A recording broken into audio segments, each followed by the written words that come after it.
Hi, my name is Colleen, and I'm a first-year college student. I'm going to tell you a little bit about my family.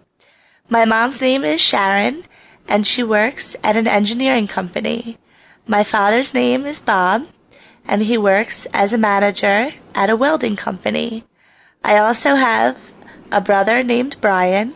He's 16 years old and a junior in high school. He plays football and baseball, and he works part-time at a grocery store.